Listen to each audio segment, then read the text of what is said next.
A little bit of this video was had a little bit of zoom lag issues, but I promise none of them are too long. If you bear with them, they only last like 10 seconds or so, and we'll be right back into the flow of it.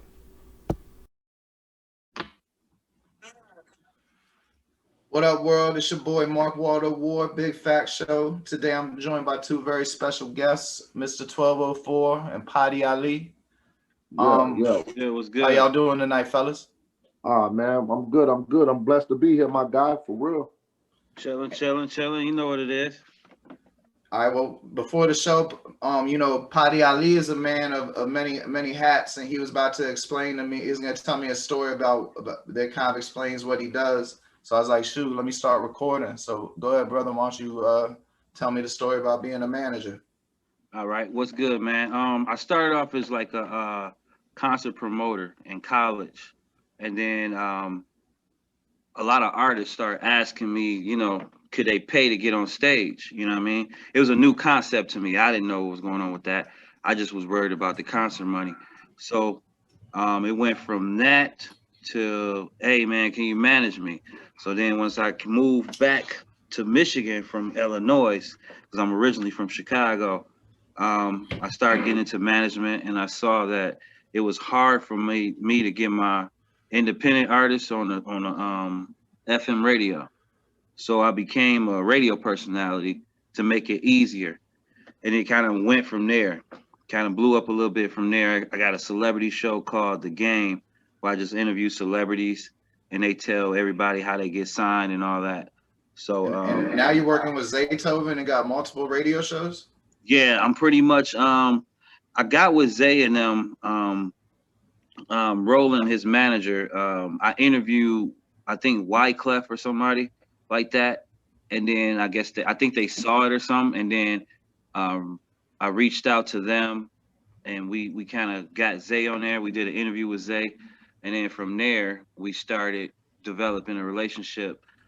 So I would go out to like big events and do interviews and stuff like that, and then they started Digital Dope Radio, which is in Atlanta, via Zaytown Global, and I got a show on there now. So I started doing a show with them, and it's been family. That was like honestly, that was like 3 years ago. So we've been rocking ever since. You be playing Mr. 1204 records on your shows? Oh yeah, that's what I do. He better. Uh, That's what I do, man. That's part of my management company. It's called Cut the Check Records Management, where I help out indie artists as well as industry artists, get their stuff out there, push it on different, do media tours and stuff like that. So Hex, yeah, he's a hard worker. He makes my job very easy. Let me put it that way. More than I got industry clients, and I've dealt with a lot of industry workers, people. He's the easier person to deal with because he be on his grind. Like he'll pop up and be like, "Yo, I'm in the A. I'm over here. I'm over here. What you think about this? What it is?" He never stops working. He don't stop. So it's very easy to motivate him, and it's kind of cool because I don't have to worry about him. You know what I'm saying? right. Opposed to just constantly. And I'm not gonna put no names out here, but constantly it's like, it's a celebrity and celebrity people that I deal with, and it's like every step of the way I gotta. but Both of y'all were promoters Well, before, right? yep. I say it said again. both of y'all were promoters before, right? Yeah, Oh yeah. yeah. Yeah, like in my region, bro. You know what I'm saying? Like, in my area, like in West Michigan, I'm the top guy when it comes to that. You know what I'm saying? Like, Oh, you so got you're other still guys. involved in promoting? Yeah, oh yeah, man. Because Because I you see saw in that. your EPK you were talking about the politics of it kind of turns you off. That's what I was curious about. Yeah, What yeah, you meant by because that? yeah, That's with the that's why I'm sorry. That's where I met him. That's what I know him from.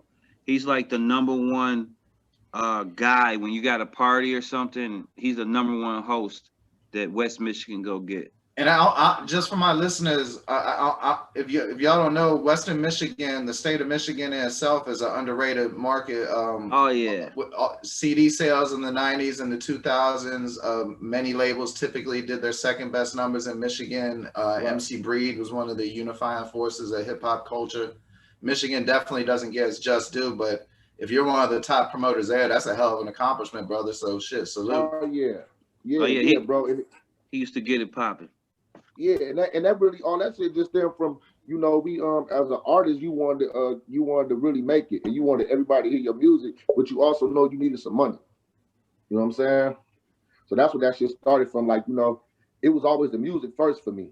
You know what I'm saying? The music was that was first, and I transitioned into promotion when I noticed, you know, we was just on a hamster wheel with the music. Like, you know, you opening up for some of the biggest artists in the world, and you know you got the #1 record on, you know, local record on local radio. You know what I'm saying? But you ain't really got no you're not getting money from hip hop. You know what I'm saying? You might get money in the street, and I was getting money in the street, but then it came to a point to where it was like, well, do you want to be here to do this? You know what I'm saying? Because the consequences of the street is jail and hell. You know what I'm saying? So I started doing promotion, and I started doing promotion just strictly off of we knew once I started doing like concerts and shit, we would do the concerts, and I would do parties, and I'd be like doing ticket giveaways and shit like that. You know what I'm saying? I was noticing that damn the parties was banging out prior to the concert. You know what I'm saying? So I was like, well, damn, you know, Right. if I can get people in the building, you know, I can make money off this shit. You know what I'm saying? And I can have the damn DJ playing my music, you know, during the party. Well, you think in a perfect world it'd be all great like that, but it was so much bullshit involved. You know what I'm saying? Yeah, that's the part that turned you off. Like, i.e., you know, you got DJs who you would be paying to DJ. I mean, I don't know what I'm asking here because, you know, like I always say, I ain't DJ Vlad or DJ Academic, so I don't know if you're talking about no type of illegal shit. But if you're not, no, what do you mean by the bullshit? Like what is the bullshit you deal with? Right, yeah. Like, okay, for instance, like, okay, DJs, right? Let's say you got a DJ, you paying a DJ X amount of dollars to be in the building. You feel me? And he know you an artist, he know you got a record out, but you also the promoter, right? Well, your record might not be as hot as the you know, the most the most popular records though. You feel me? You better show love. But these niggas won't play these records though. You feel me? Not just my record, nigga. You won't even go play another nigga record who hot in the city. You know what I'm saying? Unless it's a popularity contest. Yeah, the one thing about it, what I used to hate, even with the DJs when I book them for a concert, the first thing to come out their mouth is, we're gonna get these local acts and this local music out the way, and then we're gonna get to you kill the fucking indie artist right there immediately. So you automatically assuming that they can't be good or worth listening to. Exactly. And for real, they could have been signing some people and making money. Yeah, that shit. So here's where I came in at though, right? Okay. I became the guy, not just the guy who was promoting the concert or the after party or the regular party of the club. I was also the guy that was on the mic. You know what I'm saying? I'm the guy that's on the mic. I'm your host for the night. Mr. 1204, y'all know what it is. We in the building. Listen, I want to appreciate all the ladies for coming out, all my fellas for coming out. This is how we doing it. I did that because I knew, one, it was a branding thing. It was like, if I'm on the mic all night, it's all eyes on me. You know what I'm saying? You said fuck the middleman. Right. I control the narrative of the party. You know what I'm saying? That too. And then 3, it was 2 because when I was hosting concerts and shit, yeah, it was the DJs acting like that, the promoter acting like they want to hurry up and get the acts out. Okay, well, y'all want to get him out the way? I'm gonna announce him like he the biggest artist in the world. You know what I'm saying? And I started getting love from other artists because of that, just respect off of that. Like, damn, bro, you announced the shit. Bro, man, you had that bitch hype before I even came out. That's what's up. Like, I would get requested just to come introduce cats. You know what I'm saying? So it got to a point to where, man, the West Side nothing happen on the West Side of Michigan without my name being mentioned. You know what I'm saying? And this is after when you was T-Dogg? Yeah, well, this was like me transitioning from T-Dogg to Mr. 1204. Because, bro, I don't know if you noticed. As I was T-Dogg. I know your music from when you were T-Dogg. Like it reached me. I don't know where, but like I was either living. If it was me, I was either living in DC, Harlem, or Houston. Wow. But like as soon as I heard your voice, it sounded familiar. Then when I read your EPK, I definitely didn't you used to be maybe being like Murder Dog or Hood Illustrated or something like that. Yep. Exposed. I was in Exposed magazine, Murder Dog magazine. It was a bunch of different mags I was in, bro. We was in the DVD era. Did you have like a really popular video that was on a bunch of like DJ DVDs? Yep. It was called Midwest. Is that how you know? I saw it said you managed Kendra Couture. Is that how you know Kendra Couture? Did you meet her through videos? I met Kendra. I was still T-Dogg then. I was still T-Dogg. It was like my last year, like of me right before I transitioned my name. I met Kendra through one of my little homies. It was on the party tip. One of my little homies, I had a street team, and he was part of the street team, and I was like my right hand man on the street team. And he was like, "Yo, you gotta meet this girl. She dope. She fly. You gotta bring her to the party." I was running the club, and we every Wednesday I was called it Facebook Wednesdays. So every Wednesday, Facebook Wednesdays, it was popping. You know what I mean? So I had her come through and host the party off my man word. Like he said she was dope. She said she was fly. He wanted me to give her a shot just to see her in person, because the pictures weren't doing her no justice online. You feel me? The pictures then, what she had then. And so when I had her come through, it just blew me away. It made me, that was the first time I ever thought in my life to, wait a minute, I need to do something else. You know what I'm saying? Like, it was always rap for me. You know what I'm saying? Like, rap music was always it for me. Like, you know, when niggas was trying to be ball players, when they was 13, 14 years old, I was on the stage. I wanted to be an artist. I was winning talent shows. I was a household name in my city. By the time I was 8th, 9th grade, I was a household name in my city. People knew who the fuck I was. You know you got skill in your craft. Anybody who wants to get proof of a concept of that, look up Mr. 1204 10 Rap Commandments. That's somebody executing a concept to perfection, basically. I appreciate it.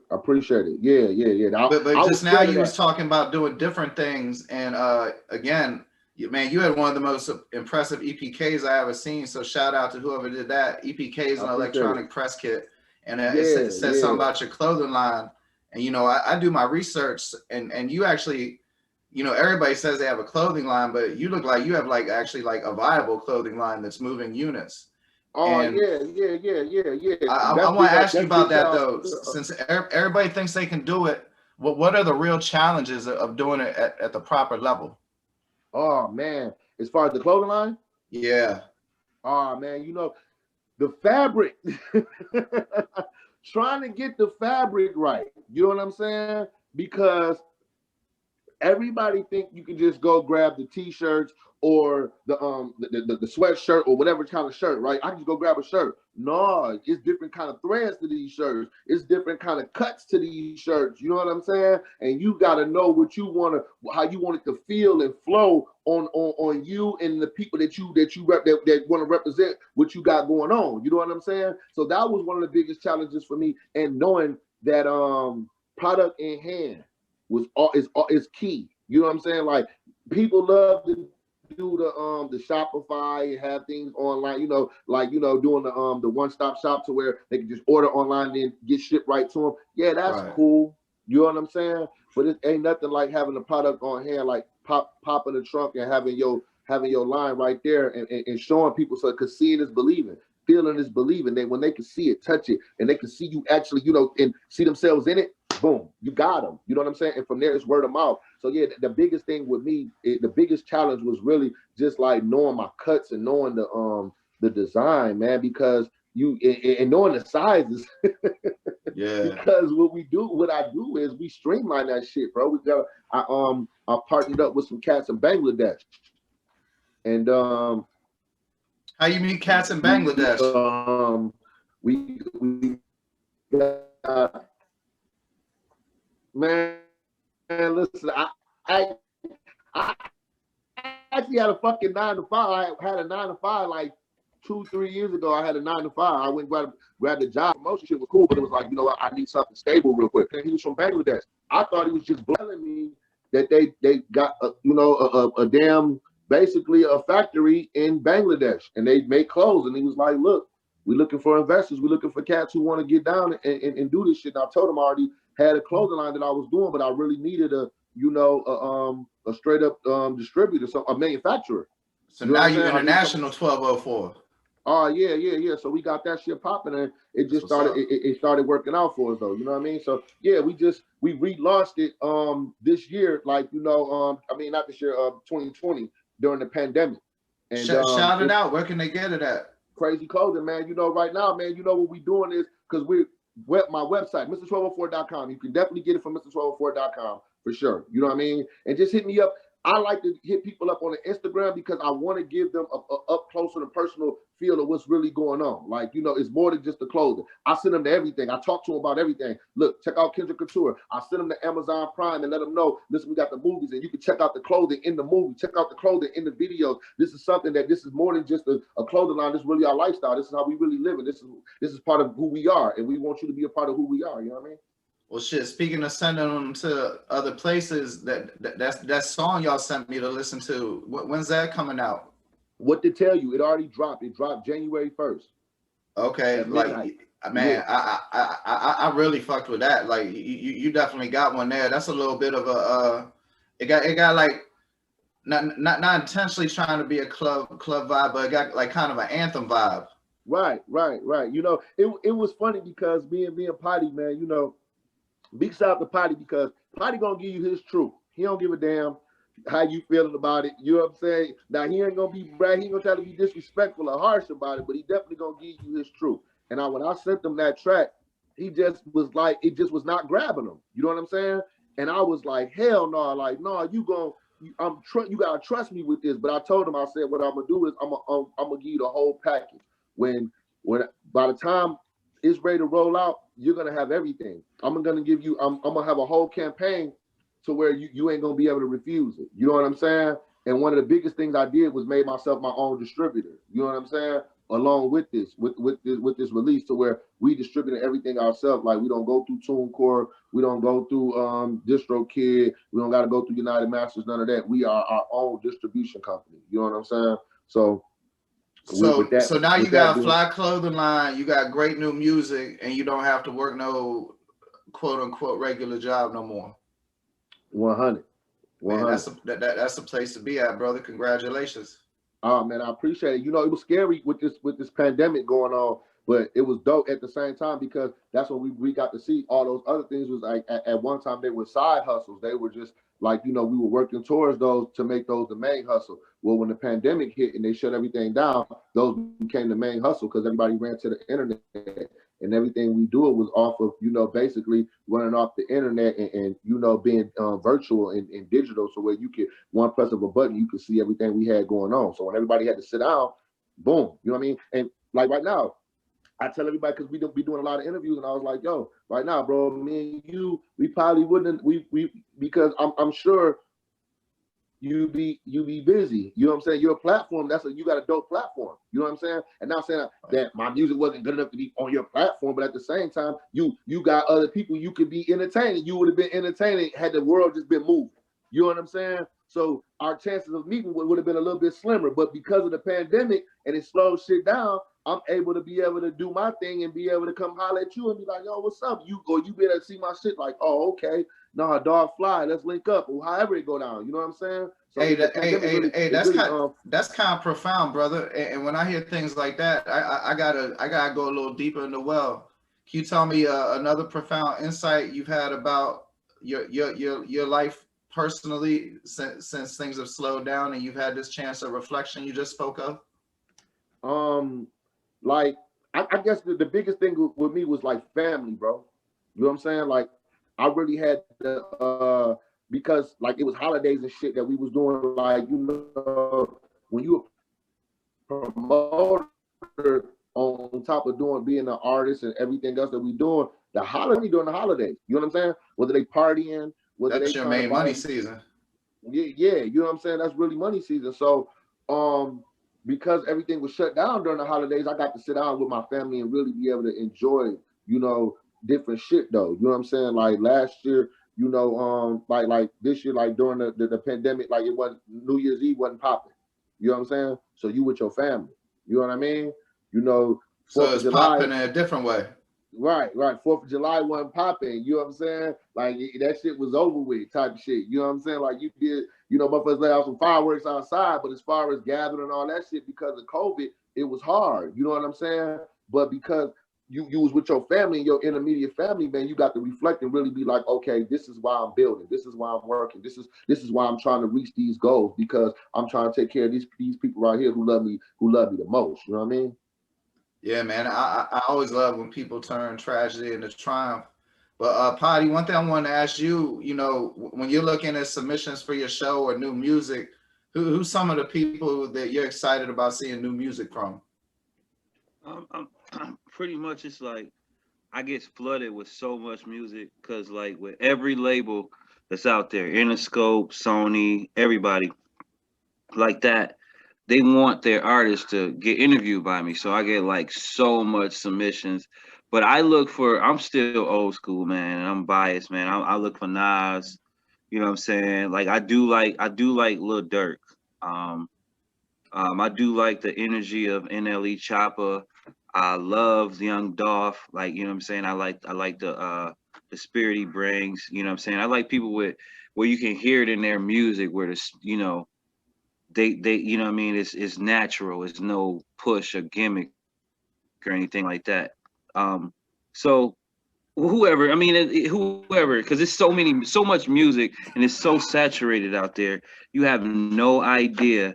As a management company, and in addition to that, as a being like I'm on 4 different DJ coalitions, and so you get so much damn music, and it's the same damn music over and over again. I just was talking to Omar Grant from BMI, and he's looking for artists, and he's saying the biggest thing what he says, what kills him is that everything sounds the same. You know what I mean? It all sounds the same. So I look for new stuff, man. You know what I mean? Anything that's fly and is new, but that's the machine. You know what I'm saying? So we gotta break the mold of the machine, and that's dope. And the dopest thing about that is cats like y'all got these platforms who feel like that. You know what I'm saying? Like because you're not regulated, you able to play what the hell you want to play on your show. You know what I'm saying?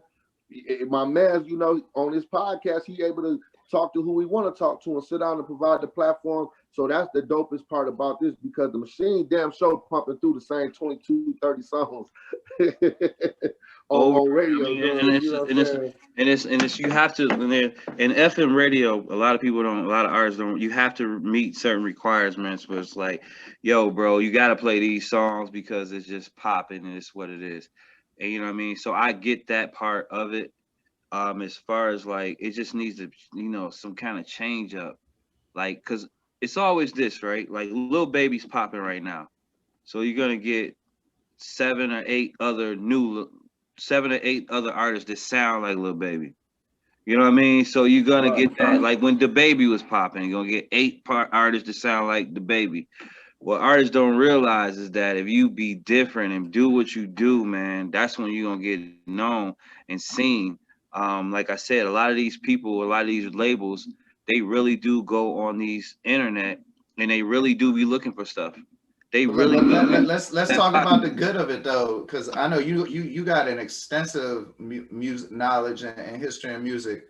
Who's some of the people that you think is underrated that's really good? And I'm talking about anybody, any era, any time. Underrated. Speaking of MC Breed earlier. Oh yeah. I mean, Prodigy of Mobb Deep was one of my top 5 people. At one point in the game, he was killing it. I felt there was a period on them Clue tapes right around before it was written that the Prodigy was the best rapper in the world. Exactly, for a short period. HNIC and all that. But then he stopped rhyming. I was like, bro, why you stop rhyming? What the fuck happened? Yeah, I was the same way. I was just like, what the fuck happened? You know what I mean? I think because he was sick, man, and then he just kind of fell off from there. But I always like Havoc better than Prodigy, bro. Hell nah, you tripping? Not on the classic Jones, Sorry, bro. Maybe on some of them post Prodigy prison Jones. The problem is that Havoc was the producer, bro. Havoc, Yeah. He was the you know what I'm saying? Listen, and he had a but delivery, bro. Listen, Havoc, Prodigy had like an abstract flow, like, you know what I'm saying. It was either love it or hate it type of situation. You But either you know, love you it or gotta you know hate it. that was after he got sick though. But when you got him on, man, that whole Murder Music CD Yeah, was that's like, bro, that's an opinion infamous. situation right Y'all there. y'all was listening to Mobb Deep in Western Michigan? Hell yes, I'm from Yes, Chicago, sir. so like we you know what I'm saying. Bro, So, listen, we the but the melting pot. infamous, bro, the We the infamous, melting pot. We hear it all. You know what I'm saying? yeah. We soak up everything. Oh, I ain't doubting it. because- I just didn't know.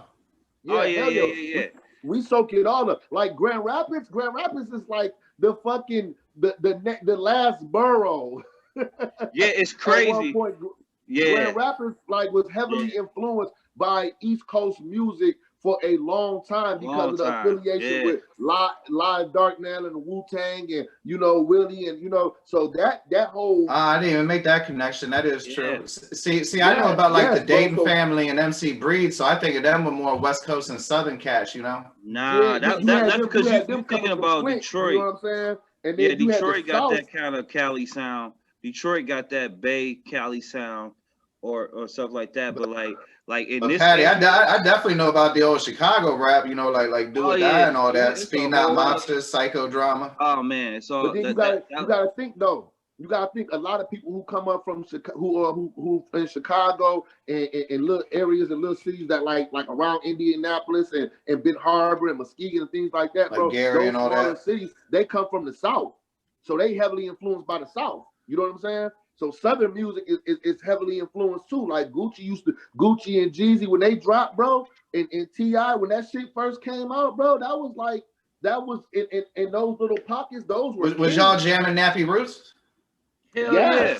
Yeah. Yeah, you gotta like he said, bro. Like he said, and especially in like G rap in Michigan, and it was like we was very heavily influenced on New York. Well, you know, I was all over the country when Nappy Roots was popping, and sometimes I'd be around like some super gangster cats, and they wouldn't want to listen to nothing but straight gangster shit, so they wouldn't listen to like no Outkast and Nappy Roots, you know. Right. Oh no, but this way where we're close we at, we was heavily influenced by the East Coast, bro. Like it's, you know, heavily influenced. You know what I mean? In Chicago, it was different when I was out there. It was always Twista was God and all that stuff like that. But when I moved here to Michigan, heavily in East Coast. Like you got a lot of Dark Man and, you know, affiliation with Wu-Tang, but I don't understand why it was like that, but particularly in Grand Rapids, Muskegon, and in this little pocket of area, it was all East Coast music.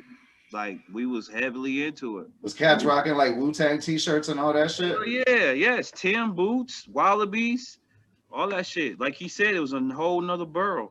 It's like it's an extra borough added to New York, and it was in Michigan right then and there. Grand Rapids was for sure. Grand Rapids was. Grand Rapids was the weirdest shit in the world. Yeah, Grand Rapids was. But it was you know, it was different, bro. Like, you know, I got to see a lot of rap shit because I started off early. I started off real young doing rap shit, like, you know. So before MySpace. Before MySpace. Yes.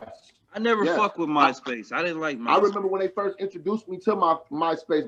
One of my big homies who was he used to be a writer in public announcement with R. Kelly. Right. And he was the one who first told me, hey man, he was the nigga who I first seen making his own videos, doing his own shit. You know what I'm saying? Like literally doing his own videos with a handheld motherfucking camcorder, making his own videos though. You feel me? And his shit made it all BT Uncut. Them niggas knew how to do that shit, but they knew the first told me to get up on MySpace. I was young as hell. That's when B.O.B. really got on, him and his manager B Rich. Them niggas was working the MySpace game heavy back in the day. Yeah, real shit. And you definitely, when you was T-Dogg, was selling copies of physical CDs. I know one of them had to sell at least 50,000, if not more. Yeah, it was crazy because niggas didn't even know, like, you know, that disc maker shit, bro. Like that shit hit us for a nice little pretty penny to get that shit glassed up and, you know what I'm saying, shipped to you in boxes and all that shit. But we was really you was making profits though. Huh? You was making profits though. Oh yeah, we was hitting them $10 a pop. Cause bro, I seen your CDs for sale in North Carolina, Florida, Texas. We was selling them bitches, bro. We weren't playing with that shit though. You know what I'm saying? We had a website. We had fatboyrecords.com back then, bro. Before I had a video before YouTube was really popping, bro. Like YouTube wasn't even really shaking. We had to upload the video on fatboyrecords.com. We had to play it on like what the fuck was it? Underground video show. Shit like that. You know what I'm saying? Video music. You know what? This shit gonna stop. Like this shit gonna sound crazy, bro. But the CD's gonna come back. Watch. Never. Hey, I'm telling you. I'm telling you, bro. You seen that new Cardi B? That new Cardi B up? Watch. They put that out as a CD single and charged bro, $10 for it. I saw that. She's because she's trying to transition. Some company behind closed doors gave her that bag to switch to CDs. I'm telling you, dude. Listen, it's a lot. Listen. Okay, only thing I'm gonna say about that is this, bro. Y'all didn't see how. This is what I learned about being your own distributor, bro.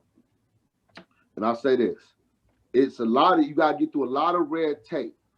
You feel me? To be your own distributor. And I say this because right before I had to launch my this what to tell you, they sent me back an email saying that the guy on the hook, that was a third party. It was a third party person. I needed to show them the paperwork from that because it wasn't from the producer, right? Well, did y'all notice that when that dude made those accusations about Cardi B stealing his song, did anybody notice that iTunes, she couldn't load when they were supposed to load it on iTunes? It was a pause. When they tried to upload, when people was trying to get it on all the other DSPs, they put a pause. It was a pause on it, bro. Nobody can explain the pause. She couldn't even explain it. She couldn't explain why they kept putting her stuff on hold. You know what I'm saying? Hey, bro, I'm glad it sounds like you know about streaming. You began streaming checks too, huh? I seen you got some good numbers on some of them songs, bro. That shit is... You gotta, you know what I'm saying? It ain't what it ain't as an indie artist, it's hard because it ain't really what it's cracked up to be. Like I guess it's a good front, it's a good talking point, you know what I'm saying? But shit, that ain't me, you know, unless you know, like niggas like Ice West Vezo and niggas like that, them niggas can probably talk good about off them streaming checks because niggas download they shit and stream they shit all day, every day. You know what I'm saying? I'm working to get to that point. But so they write articles about you making money in a pandemic. So what you getting? Feature money, show money? We just making sure we touching all streams of it. Like, you know what I'm saying? Like we making it all count so it all adds up. You feel me? I think it was in regards to like what he's saying is like the hustle, because he has the clothing company. He has other different things that surround. He's managing a huge model. So you know what I'm saying? Right. And then you use them all to promote each other, right? Right. That's pretty much like what he does. So for me, the streaming 3 to 6 months on the streaming check don't be shit because shit, you know what I'm saying? Like, you know, you gotta think about it. We gotta do 3-4 million to see a nice little check from it's one a of them. C50. It's a C50, maybe 50, maybe 30,000 to 50. Yeah, I feel you. Them streaming shits is some minuscule amounts of revenue and shit. Hey, but back to Kendra Couture real quick. Was she in that Mr. Boomtown movie, Candy? Candy, no, actually, you know what? My man, shout out to my man Son. Man, Son actually manages Sauce Walker now.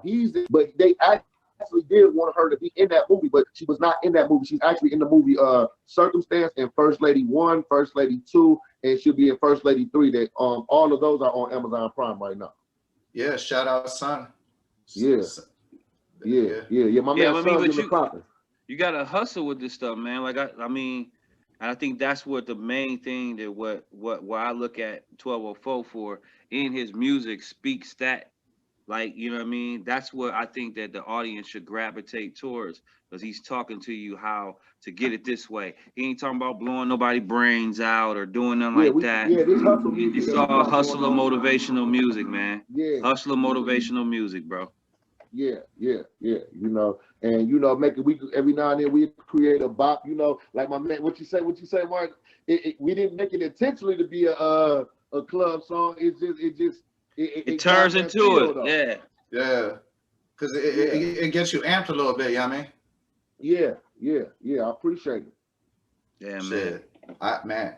I know this sound like Hallmark shit, but I always tell people I appreciate y'all for the music. You know what I'm saying? I be feeling like the musicians doing me the favor. Right. Man, you know, especially during this time, man. I was telling a lot of cats this. I said, man, during the pandemic, the indie artists and the DJs really saved the music industry, man. Because Man, bro, shit. listen, the indie artists, the indie artists found ways to hustle and spend their money, and you know what I'm saying. It was so dope because the DJs found the platform, the live streaming platform and all that to get on and get the people to seeing them, and you know what I'm saying. It was people who you didn't even know was a DJ. Some people didn't know D Nice was a DJ. You know what I'm saying? And you got introduced to D Nice the DJ. You know what I'm saying? On top of all the other DJs around the country who started doing those live streamings and Facebook lives and IG lives and all that shit, man. That shit got to popping, and then the artists got to tapping in with them, and then now the artists got to tapping in with the other artists and the PRs. You know what I'm saying? When they got to tapping in with the PR firms, and the PR started working the whole online system like that, man. It was money being spent in the industry. That's why you think you had all these DJs now talking about they got mixtapes coming out and they got slots for sale. Industry, indie artists wanted and shit. Yeah, indie artists, I hate that shit. I ain't gonna front, man. I fuck with a lot of motherfuckers. It's a straight scam. Man, I hate that shit. Paying to open for people's a straight scam. I hate that shit. You should never pay for any form of media coverage. Fuck nah, like that shit crazy. If that media outlet is existing off people paying for them to be covered by it, then it's not worth being covered by it because it's not a media outlet. It's an advertising firm, and you're the product and the customer. Hey, but listen, so listen, this is what I do with that though. This is real talk, and I encourage every artist to. You gotta you are absolutely right. That's the con. The pro to that is it is an advertising firm. It is. That's the point. What you need to do is, as a business, if you are truly treating your brand as a business, then you have to advertise. You know what I'm saying? Now, if their platform is worth you advertising your brand, your product on, then by all means you need to, pay to be advertised, because this is what we're doing. I saw in your article you talked about wasting a lot of money. So like, I feel like, it's about getting the most bang for the buck. So like paying to get on a Spotify playlist is. Hey, let me intervene on that one, 12. Yeah. I'm gonna say this. He's done that, but when you get with motherfuckers like me, that shit don't exist anymore. He's been on some like with this whole little COVID shit and all this shit. He's doing bigger shit than industry artists right now. Right. You know what I'm saying? Right. And the biggest thing about it though is like they see his hustle, they see his grind. All I gotta do is present, you know what I mean? But if he didn't have his portion of the tantrum, we'll be done. So they see what he's doing over here. So all I gotta do is present it. So, but the biggest thing about it though is like I'm not gonna ever diminish a media base because they got numbers. You got to pay for that. You know what I'm saying? They got their stuff up. You got to do that. But we don't. The way we move, and I'm more talking about those things that be like pay $100 and get on 50 blogs, and all the blogs is like some non-existent. No. Yeah. See, we don't do that. Yeah. We don't do that. That's why we don't do that. That's my job to say. If you pay to get interviewed on like, let's say, an anonymous platform that has hundreds of thousands of real views, then that's a smart investment. Right. Yeah, it depends on what it is and what's going on. Yeah. And and listen, like it's dope because it ain't no right or wrong way to get to this shit. You know what I'm saying? It's like it's whatever way works for you. Cause what I done seen some niggas fake it all the way to the top. You know what I'm saying? Straight, just fucking fake it. Trinidad James, this bro. This nigga's a whole fraud. Trinidad James. A whole fraud, and he at the top of the motherfucking mouth. Trinidad James spent $18,000 he spent $18,000 in radio promo for 2 weeks. That's $36,000, and that's how he got his record deal. It's just different way. I mean, you know what I'm saying? Everybody go about it a different way and stuff like that. So I mean, y'all consider that a fraud, and you're entitled to your opinion. I don't know the details, but That's what the record company do for you after you get signed, right? They pay the radio to put you on it. Dude, I mean, I ain't gonna listen. I'm not gonna do that. I ain't doing. I fuck with labels, so I ain't gonna step peak on that. I don't know what the hell they do. I just know it's a button that get pushed, and when you push that button, that shit is every fucking where. He's saying that. Oh yeah, bro. I don't want no secrets. I don't want to fuck up nobody's money. This is all from. Please let everybody keep their money.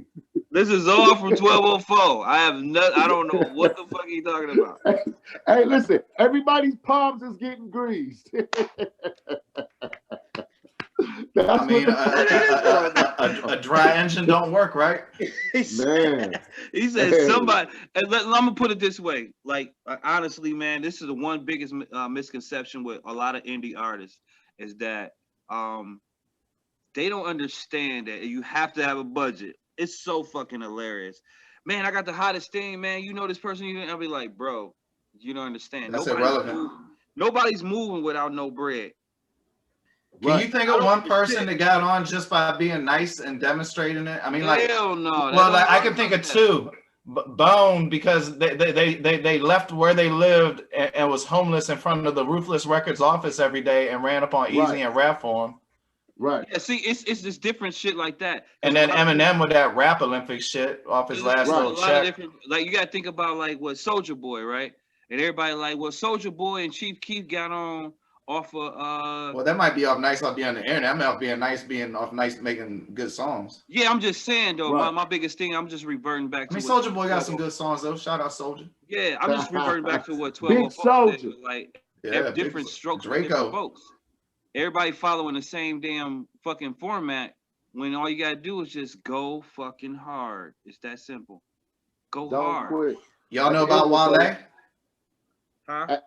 I mean, I know you know who Wale is, but well before Wale was known, he would be outside this DC radio station every time the DJs got off shifts and give him a CD every day. Yes, even sir. if it be the same CD.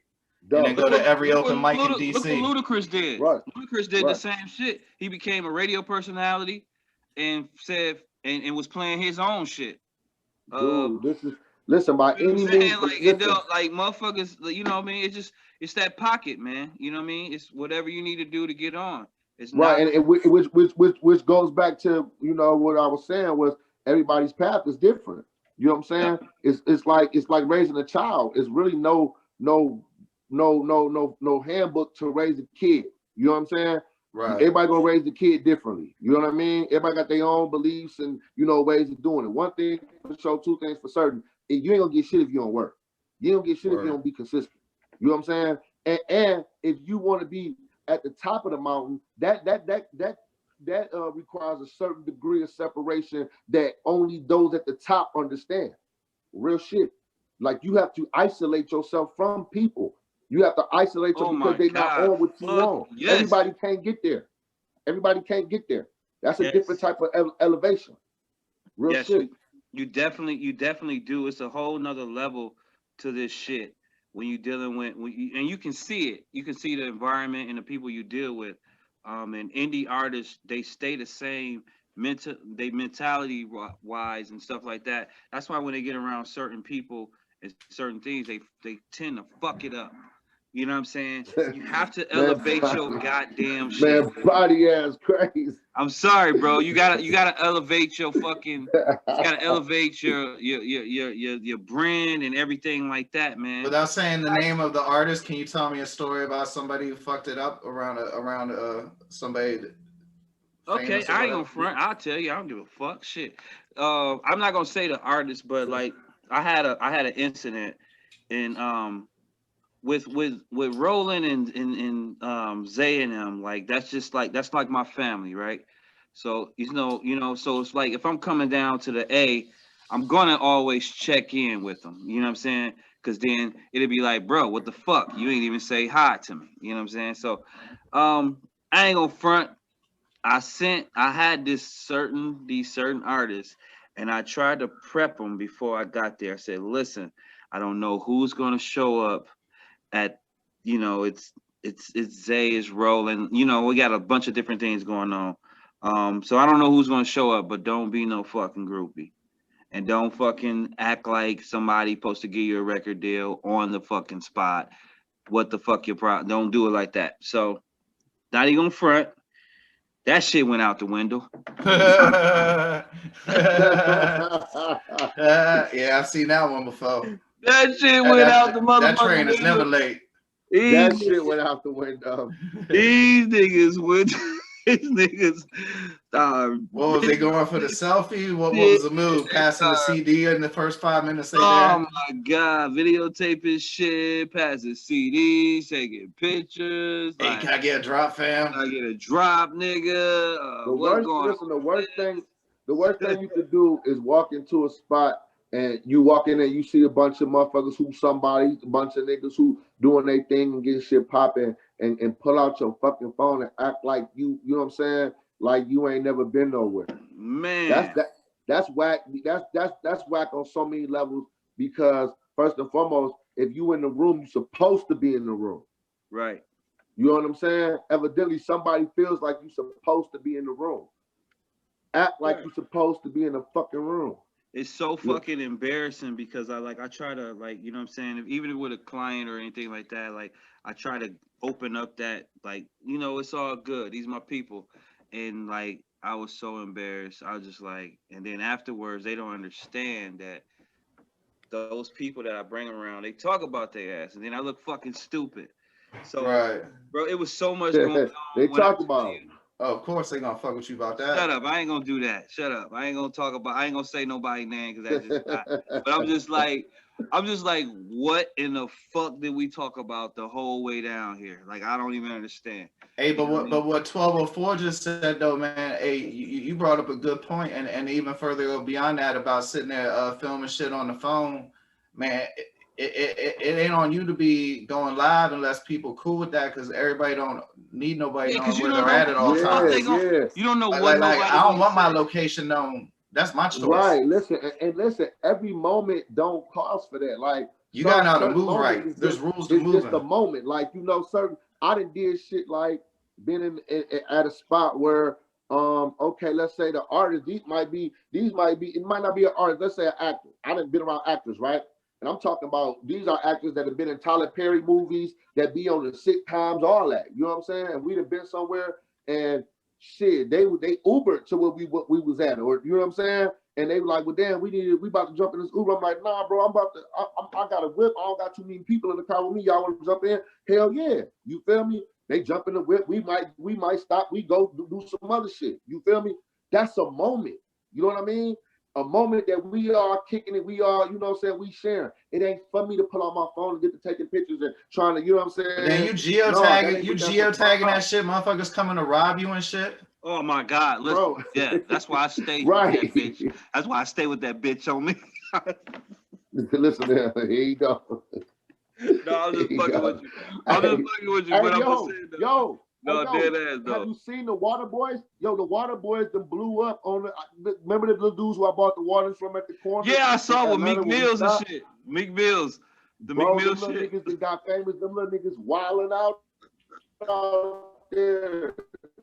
Yeah, because we was in the A, bro, and they came up on 1204. The Water Boys, the Atlanta. Yeah, shout out to ATL, bro. They came up on 1204 with that shit, and he was just like, they did the same shit to Meek Mills. He was like, man, y'all got to split that shit, because you gave him a 10 or something.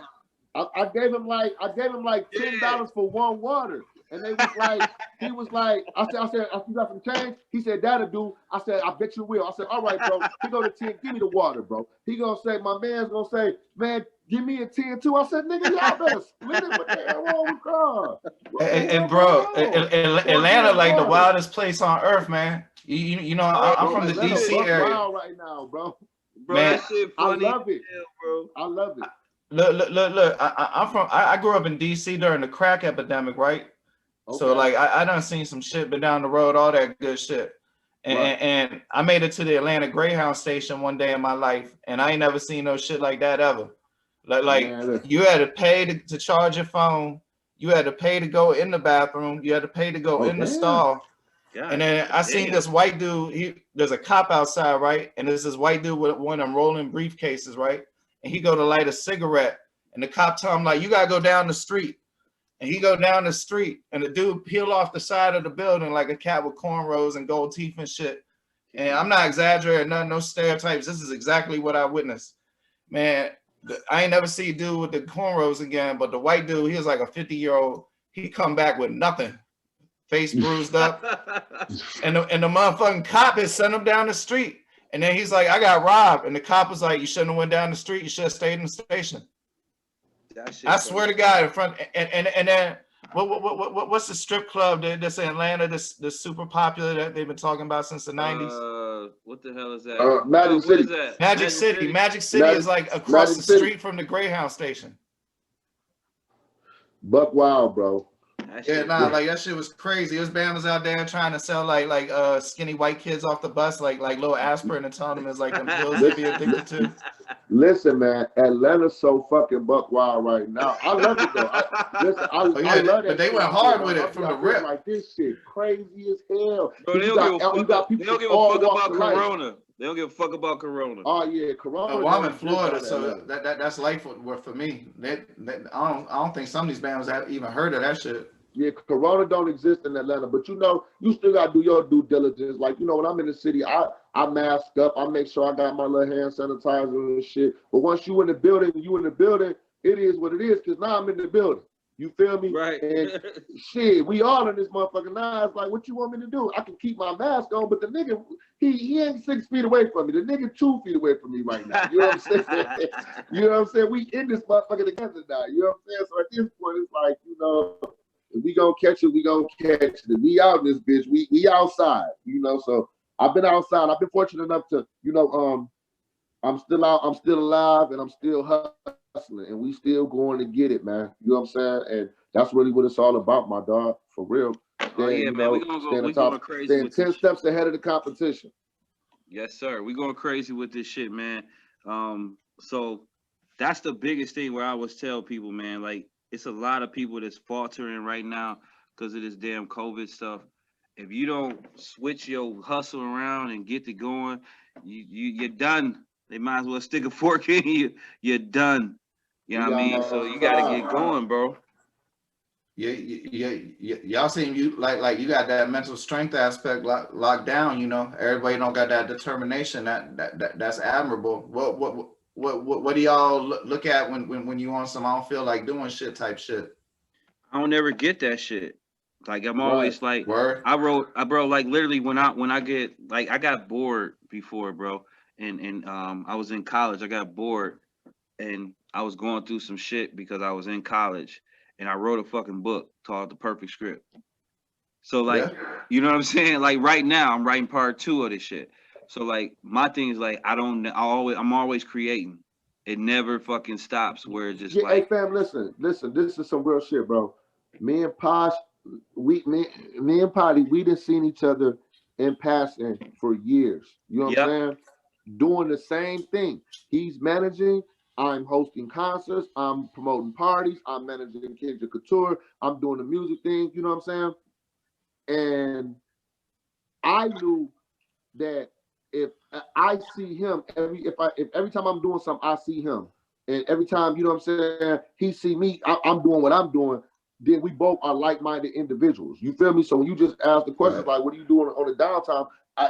I wasn't surprised he answered it as fast as he did because I instantly got to thinking like, shit, when is that, bro? It ain't no downtime. It ain't no downtime, bro. Yeah. So let me ask you this, in all honesty, when people say stuff like, I don't feel motivated or whatever, do you look down on them? Do you have empathy for them? Fuck yeah, I do. Fuck yeah. I don't understand how you not motivated in this fucking industry. You might as well. I'm not even talking about industry. I'm talking about life. Just life. Right, I mean, it's so much shit going on. I'm gonna answer my shit, and I'm gonna be a little biased. Like, and I understand like people are stressed out. This is during COVID and all that. But like, if you're not motivated by just fucking life, bro. Like life is your whole fucking script. Like it's so much shit that goes on. Like you can just create something.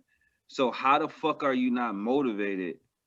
Like I don't get it personally. That's just me. Do you find beauty in your creation? Huh? Do you find beauty in your creation? Like after you Hell create something, yeah. do you ever look back on it, or you just always Hell yeah. create something Listen, new? let me show you this, bro, right? Like I've never thought that I like before when I first started, I would never think like I was managing artists. All I thought was like just get them a bunch of shows, right? I never would think it was hard for me to get on the radio. It's hard for me to talk to celebrities. Now all the fucking celebrities calling me. Now I'm getting plaques. Now I'm getting all these different things. And you're when you living in it, it's like I gotta keep going. It doesn't matter, right? So just to see what I was doing 4 years ago, and then from right now where I did casting for Love and Hip Hop, and it's like I went to school for political science to be a fucking lawyer, and then I turned into music and radio. So I know this is what the fuck I gotta. This is what I gotta do. Like it doesn't make any sense that like I said with the Love and Hip Hop thing, even with casting on that, like that shit just fell in your lap. So all this shit is just How you get escalated rejected? What was some reasons people got rejected without saying any names? with Love and Hip Hop. Yeah. Um, Personal shit that went down. I mean, I guess I don't fucking know. I mean, it just depends Well, on. if you was casting them, it must have been people saying yay or nay. So like, what was some nay reasons? I mean, like that's you know what's so crazy though. That's for later on. We got a whole story. Shout out to my man, Lot of Dark Man from Wu Tang. We got a whole Lie. yeah, we got a whole story DJ behind Drama, that. Willie the Kid. Yes, we got a whole. Bro, when it's a whole story behind that. We're gonna do a whole. Willie the Kid had the best verse on the Cannon Shout out jump. to my big homie. That's my big homie, man. Shout out to Lie. That's my guy. I love like I was managing live for like 3-4 months. Then we jumped over and we started doing what the hell is his name? I forgot what it is. La knows what he wants in his career. And at the time, I'm bullheaded, he bullheaded. And I think it just didn't, you know, but I still work with him to this day. I talk to La every day. But I got La on Love and Hip Hop Atlanta. And it was, you know, I'm not gonna give up too much on that. But when we come out with the true story, the celebrity story on that, it's gonna be fucking bananas. But we got La on Love and Hip Hop Atlanta, and it was dope as hell. I'm gonna shut the fuck up because I need that interview to be. But you know what I'm saying? So yeah, man. But the point I was trying to make is like everything I do right now is beautiful because it has exceeded everything that I thought I was gonna be doing. Does that make sense? Like I thought I was just gonna be, you know, just party promoting. All right, cool, we do this. But now it's just everything else is just extra. All this shit is extra.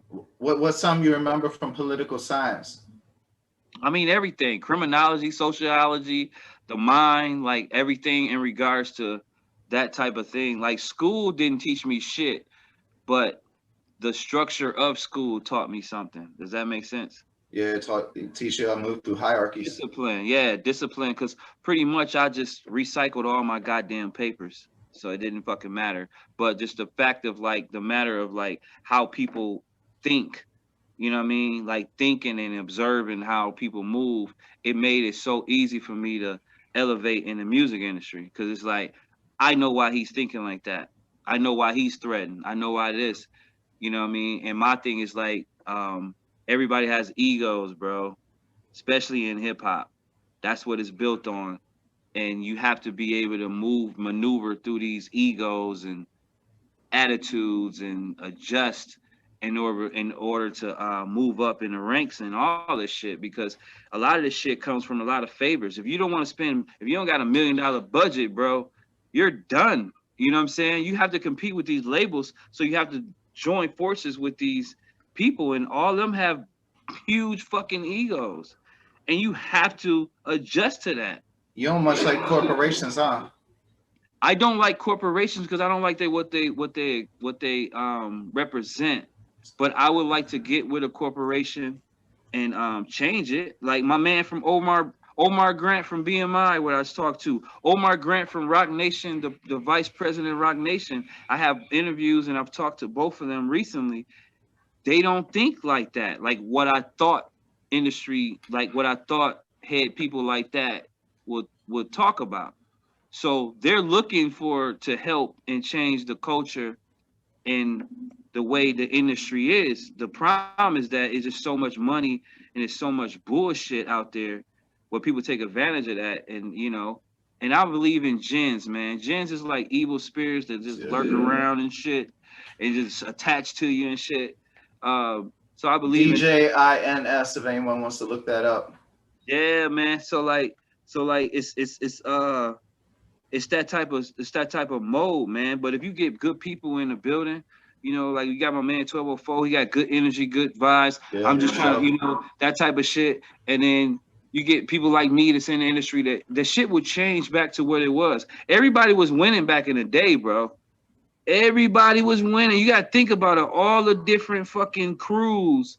You got Rough Riders, Jay-Z, all these different people winning. Why the fuck everybody ain't winning right now? Why everybody can't coexist right now? As soon as they coexist, it's a lot of money flowing through this motherfucker. I know. It's a lot of money flowing. It was a lot of money back then. It was a lot of money back then, though. You gotta think about it, though. It was a lot of money back then. We was paying $30 for a CD. Yeah. Right. I mean, people had $10 million video budgets that they recruited on the single.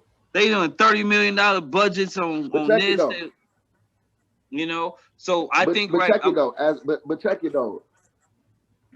On the average though, you got right now, bro. Hip hop is at its biggest as far as you know what I'm saying, and then the artists, bro, because it's so many ways for the artists to get paid, bro. They making more. It's so many people. It's being stretched so thin out of so many people. Bro, that shit. You know what I'm saying? Yeah, back that shit then, fucking bro, up the game, bro. Hear me out though. Back then, bro, you had like you said, bro, you had your crews, boom, boom, boom. You had different labels of different niggas who had, you know what I'm saying, and niggas was like on the outside looking in, trying to get in. Now a motherfucker, all the nigga gotta do now is upload his shit. All you gotta do is upload his shit, bro. You know what I'm saying? And be smooth. Listen, look, young people jump on a lot of shit, right? Blueface went. What he did 1 million fucking views on his fucking video from his high school. He was a damn quarterback of the damn school. You know what I'm saying? Not saying no. I'm not gonna give my opinion on that song either way. Whatever. You know what I'm saying? I'm not speaking on the song. But the metrics are impressive. On the way. You feel me? He at the crib. He just do a song, and because he a nice looking young man, and he the quarterback of the team, and he popular, and he do this song. Goddamn it, they fucking with him. And that shit fucking up hip hop. Hey, so let me ask you. Say what you really feel. I'm sorry, bro. Real shit. That shit fucking up hip hop. Hey, let me ask you this, Patty. You think like, all right, you know, you had R&B, right? You got Stax Records and all that good shit. Yeah. And then Elvis started performing it. And basically rock and roll kind of co-op with soul R&B used to be. I'm trying to tell you. And you know, history repeats itself. Yes. Do you think homogenized music is going to corrupt rap music until it's unrecognizable? It's fucking up right now because I sit there and I look at all the songs that these people send me. And I was upset, bro. I got this thing called Pool, right? I got this thing called Pool where like you go in there, I get all the music too. If I don't see nothing, I can go in there and I can get any music I want. The top fucking 20 songs, everybody's singing. Every fucking song, it's a fucking singing song. I can't even turn up. My show, I'll be in that bitch like, hey, I'm trying to do that.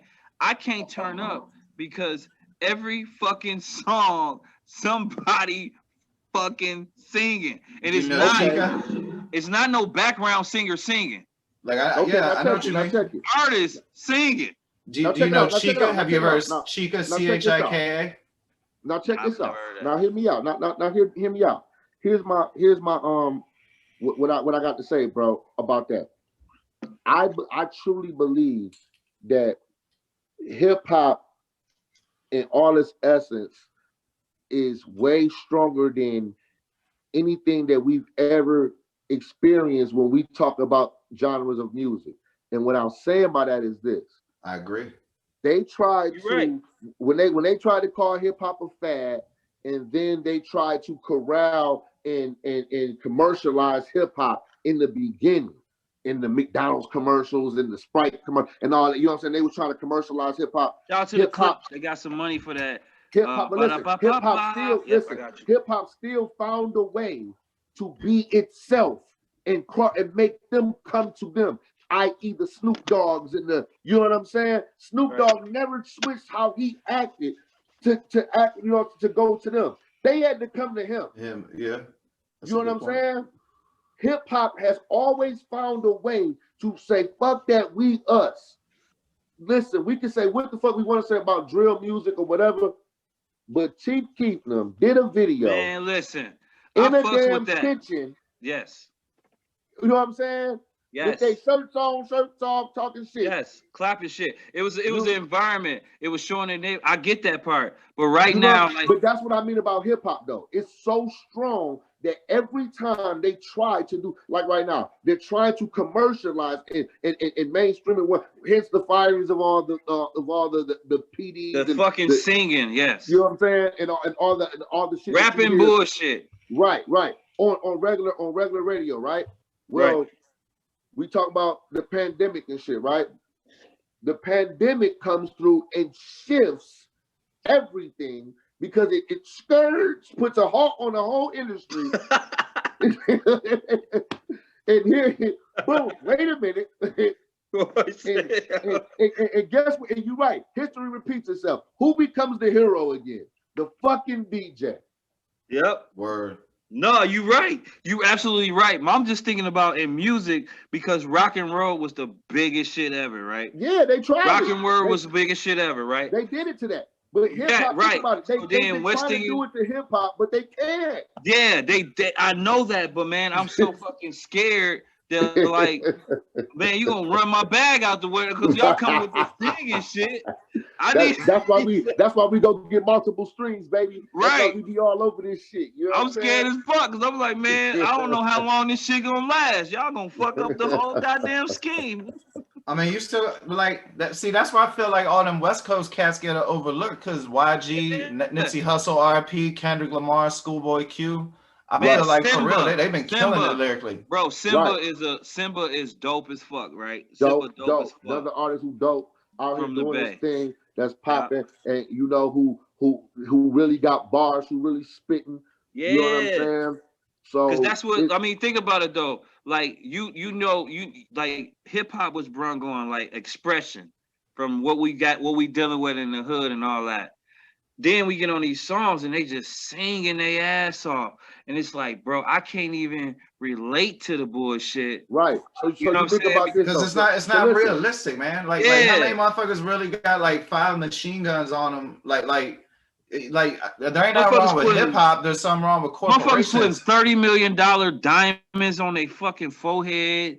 Shit. So listen. So like, I don't even know what the fuck going on, bro. But listen though, the craziest part is though, one of the hottest groups, record labels out right now is Griselda Records, who everybody in the group is 30 plus.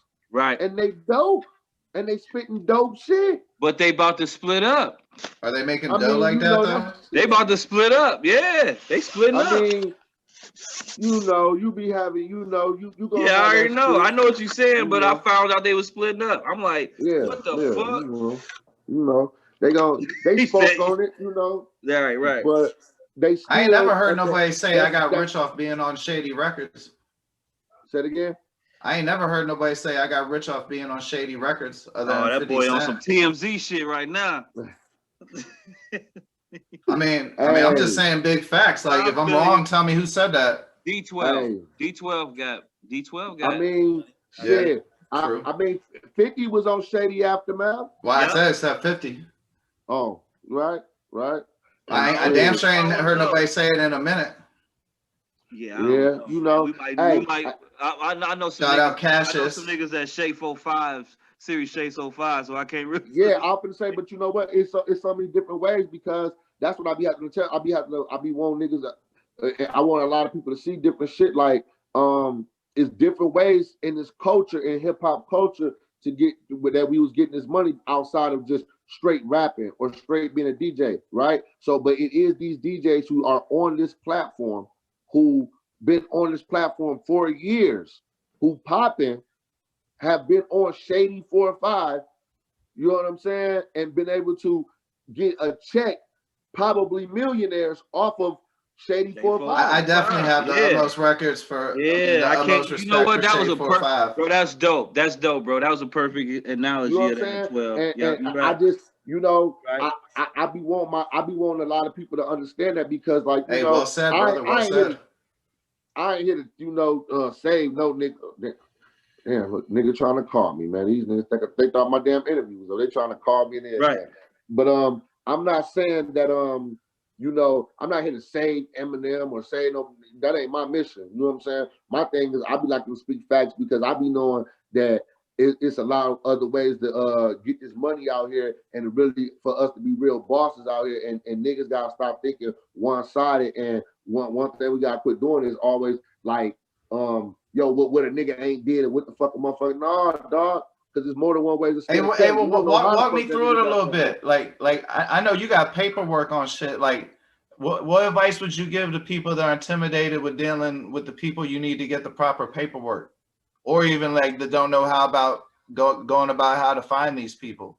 Right, bro. I would say the first thing first, bro. You get you an entertainment lawyer. You get you somebody who can know the terminology. But how you know they're gonna do the job for you and not just gas you for money, like some bad publicists do? Here's where the research come in, because we are living in the age of information. You know what I'm saying? Niggas Google everything. You know what I'm saying? Niggas will be sitting in your crib and see a pill bottle sitting on your table. And Google the fuck out of the pill bottle and Google that shit. Google the name. You know what I'm saying? You know what I mean? So you mean to tell me you niggas say you want to make it and you ain't gonna Google? You know what I'm saying? The person you're spending money with, yeah. Shit, man. Like, that's why that motherfucker got all that dandruff on his shoulders. Man, come on, man. You niggas better start. Come on, it's the age of information. You know what I'm saying? So not on his shoulder though. No, but I'm saying to you though, like he's absolutely right. But that's why I got this dude named Omar Grant, bro. I got both of them. He's like the creative director of BMI right now. You know what I'm saying? And he's gonna be on the next week's show on 97.3. He's gonna walk you through what the fuck it is, because a lot of that shit, I ain't gonna lie to you. I didn't even know. Thursday, right? Yep, Thursday at 7 p.m. on 97.3, bro. Right. Like, I didn't know a lot of shit. I was asking shit like, okay, so is BMI hooked to the Grammys or BET Awards? That's how they get their awards? He like, nah, not for real. We work hand in hand with him with this. He breaks that shit down. I talked to this man for 45 minutes. I'm gonna check it out. He's gonna break down everything that you need to know about getting a fucking bag. So everybody listen to that show and Google Omar Grant before you hear it, so you know who he is. Omar Grant. He is the creative director at BMI. He does so much other stuff. He signed everybody to BMI, like all the big rappers and stuff like that. He signed them to it. He makes sure you get that bag. The one thing that I didn't know, that he's looking for artists. He has showcases set up. If you go to his page, you're gonna see he has all these different showcases set up for looking for new artists, and they do these little, you know what it is. So it's gonna help everybody out. So this is the number one. Like, I've interviewed so many different celebrities. This is the most important interview I've ever had, because he literally breaks down all that shit. Why BMI 60 years ago, where it started, where you need to go, how they break down the money, all that. What would you say your biggest professional achievement is? Fine. Right now, I got plaques. I got one on the wall over there. I don't know if y'all can see it. I got plaques, but my biggest achievement is getting this artist by the name of C.T.C. I got him the Regional Artist of the Year in Chicago, and Lil Durk and all of them was in the building when he got it. You know what I'm saying? Like, this is when Chicago was making that move to drill music, and they was heavy in there. We was only going there to like support, and you know what I mean, just I was cool with us performing. So I think that was the biggest thing. What part of Chicago y'all lived in? I'm from the South Side. I'm from 71st in California. I lived on 81st in Harper, everywhere, man. I'm all through there. 64th in Washington. You know what I'm saying? You know that song when they be like, "We not from 63rd," Young Von and them? That's us. All in Inglewood. And literally these dudes. You know Jig Dollar? Huh? You know Jig Dollar? Man, I know everything. Everybody out there. Chicago is. Shout out Jig Dollar. Shout out Inglewood. Shout out Wild Bunch Money Gang. Shout out Jay Neal. The one thing about Chicago, what people don't understand is that shit. It used to move like you had to pay dues when you're in the hood. Like it's different in Michigan and stuff where you just everybody's a hustler. Out there in Chicago, you gotta pay the dues. You gotta pay dues about and shit knowing like how to that. move. Yeah, but the problem is that a lot of people like the renegades and all the different people, they said fuck the big homie. I don't give a fuck what you did back in the day. I don't give a fuck. And they just started taking people out. It was just it's genocide up there. It's sad because it's no respect. I don't give a damn. If you're not next to this person every day, they're not gonna respect you. And Chicago is like that. Like that. You know, I did publicity for like 2 years, and like 5 of the first 8 artists I dealt with were from Chicago, and 3 of them got killed since then. Yes, sir. Yes. I'm not even gonna front you, man. But you know what? That shit ain't no joke. It's a sad situation out there in Chi-Town, with that shit though. You know what I'm saying? It's sad everywhere. And at the same time, man, I know it's a lot of people on the ground that's really like trying to have a different type of movement where they really trying to, cease that shit and really trying to bring niggas together and shit. Like, my man, shout out to Vic Mensa, you know what I'm saying, who really been out there on the ground in Chi-Town, really, putting together a movement to where, let niggas know like, that shit ain't really what's up. You know what I mean? And it's a lot of other cats too who who been out there for a long time, just like really just trying to bring a different light to what the fuck is going on and how they can come together and really just put a cease to the bullshit, because it's too much talent. It's too many niggas who coming up out of there who changing lives, who making money, making real money, and really that's really what they really want to be about. So, if niggas can come together and really be about that paper, man, it'll be like all over, like throughout the Midwest. That should be something dangerous, because it's a lot of talent. Like that Detroit scene is really popping right now. You know what I'm saying? And with Chicago been doing they motherfucking one too. And you get both everybody on one accord all through that area, bro, it's gonna be a problem. We gonna have a stronghold on the industry for a long time. And we just need niggas to wake up and stop thinking about, so narrow-minded about, the dollar or what's in front of them right now. We need to start thinking about, what's down the road 10, 15, 20 years from now, though. Petty respect issues. Hey, but as a, whatever you want to call me, podcaster, ex-journalist, whatever, I fancy myself as being a little bit intuitive. Do people turn to you for conflict resolution? Well, we try. Yeah, we've done that. I'm talking about like you personally, like you kind of got an air about you that like you might be the one that settles disputes amongst the clique. Oh yeah, because I'm the nigga. Sometimes I'm the nigga that's gonna pop off. He is definitely that nigga. I ain't gonna lie to you. He looks at the good things in people.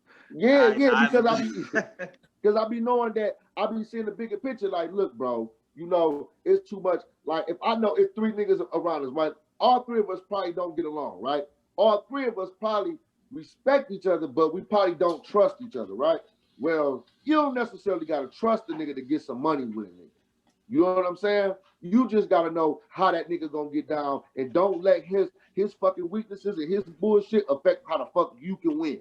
You know what I'm saying? Because how you can win can help him win too. And it might be down the road, nigga, you might develop a whole different type of motherfucking respect and friendship with each other because you help change each other's lives, though. You feel me? Sometimes you gotta put the bullshit aside and look at each other and look at that shit in the eyes and be like, let's get it. And then sometimes that shit ain't salvageable, and you gotta say, fuck the motherfucker too. I ain't gonna lie to you. I ain't gonna lie to you.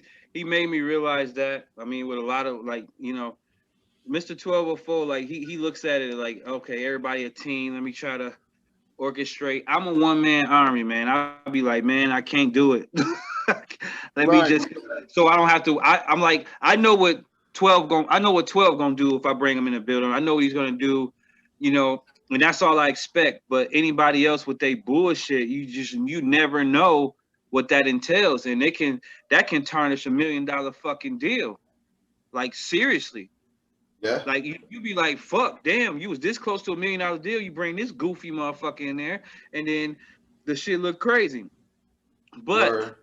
with that same energy, I have been trying to let people in a little bit because you do need a team.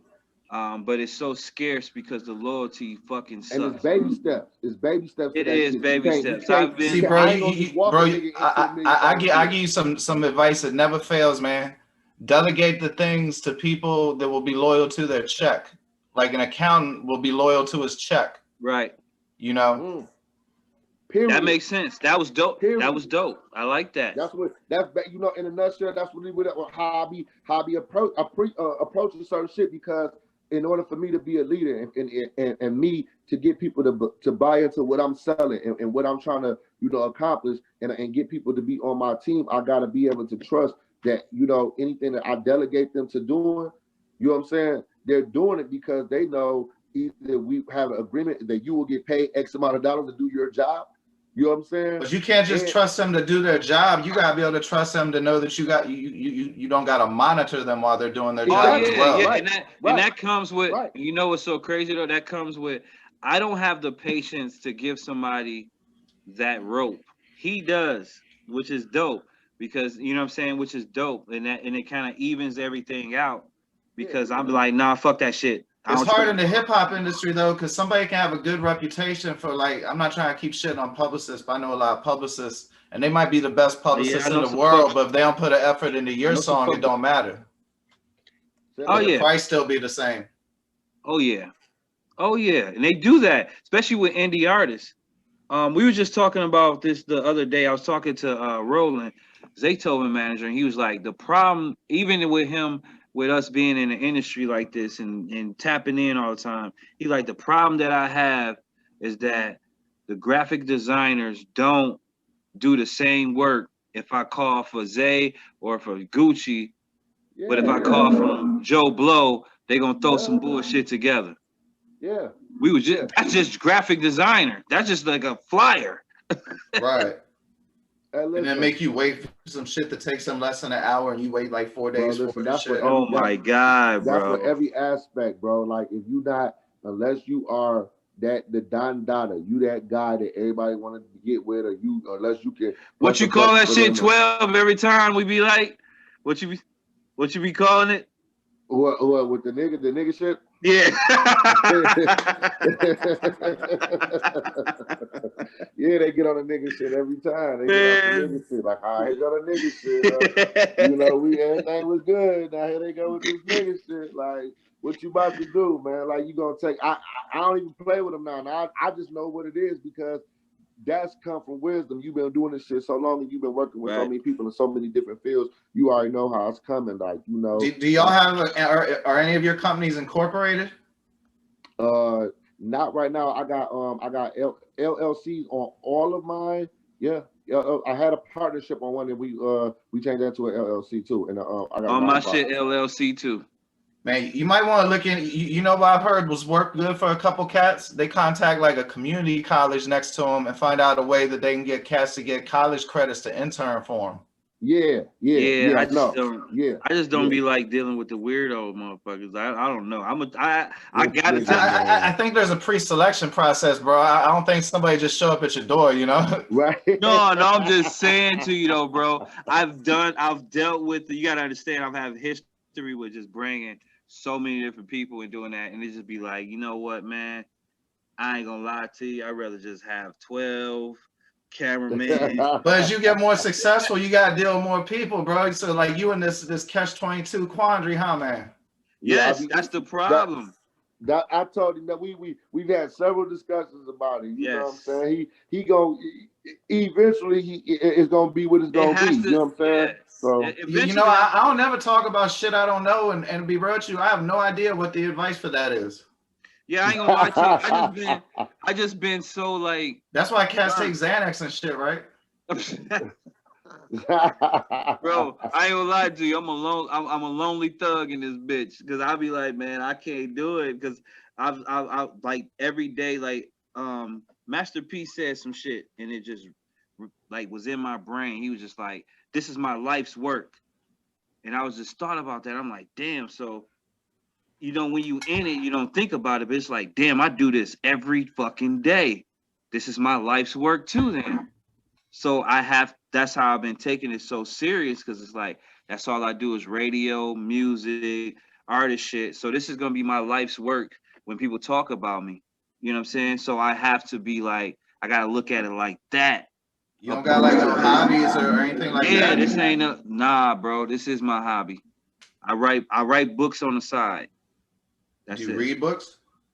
I read books and write books on the side, but this is my hobby. I deal with so much shit in regard.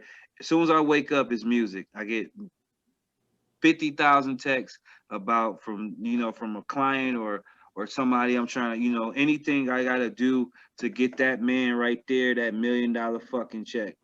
So what parts do you find enjoyable? I find all of it is enjoyable because it's all progress. You know what I mean? I love doing it. I just don't like doing it. I don't like doing it with people. Man, listen. Yo, check this shit out. Hey, listen, check it out though. Hey, my man Mark, hey, one thing, I do appreciate you giving me this platform to come on here and talk my shit. You know what I'm saying? And it's dope to be able to sit up here and do the podcast and chop it up with Poddy because he got so much, and look, he got so many opinions and he's so different. You know what I'm saying? It's dope, and it brought a different dopeness to me. I don't want to seem like I gotta run, but I on my fucking phone and just die on y'all. It just hit me with the 5% joint, so it's about to cut off. Yeah, we've been on this bitch for about an hour and a half, so we definitely. So I think we got a lot. You know what I'm saying? So I just want to thank you for having me come on this motherfucker and rock out and talk my shit, man, and speak my truth on big facts. You know what I'm saying? Yes, sir. Just look at 1204 on big facts. And what to tell you out right now, man, I need all my people. Hey, hold on, no. Before it died, not just what's coming out. What's some good music of yours for people to listen to? Oh man, my shit. Hey, listen, I would recommend. I love Free the Goons. Free the Goons is one of the dopest ones that I love me myself. 10 Rap Commandments is me spitting my shit and talking my shit. Balance Challenge is the one that's going like viral too. So it's like almost like at 200K on YouTube too. So check them out. All that shit. Check it out. Look, my shit about to go there. It's about to go there. It's about to go there. So yeah, check it out. And yeah. All right, well, shit, fellas. Thank you for your time, and y'all take it light. No doubt, man. Appreciate you, brother. All right, this be out soon. All right, y'all have a good one. Yeah. 100. Peace. Yo, what's up, man? This is $1-2 Fable, Bank Fable, and shouts out to the Big Fat Show, man. Hey, Mark Ward, man, the podcast, the Big Fat Show got his first 100,000 subscribers. Hey, man, congratulations to y'all. And for anybody who looking at it, this show is right now on Spotify, Apple, and all DSPs. Oh, what's happening there? Fable! Mark Waldo Ward, LAZ, you heard? Pottersville, Brownsville, Brooklyn, DC was good. The Big Fact Show, a.k.a. the Super Fact Show, where you get them super facts about the rap game. Nigga, tune in. Hey, yo, what up, yo? This is C.T.C, the Wild Cowboy. Congratulations to St. Laz and Mark Ward, OG, the hottest new hip-hop podcast, The Big Facts Show, for being added to the Apple Podcast and all other DSPs. Punks still jump up to get beat down. You know it. Word is bond. Once again, congratulations. Understand that St. Laz and Mark Ward, OG. Understand that they got them a new thing jumping off the Big Fact Show. Check that out. It's added to Apple Podcast and all the other joints. The Wild Cowboy with a lot of style, boy. The great C.T.C, one of one.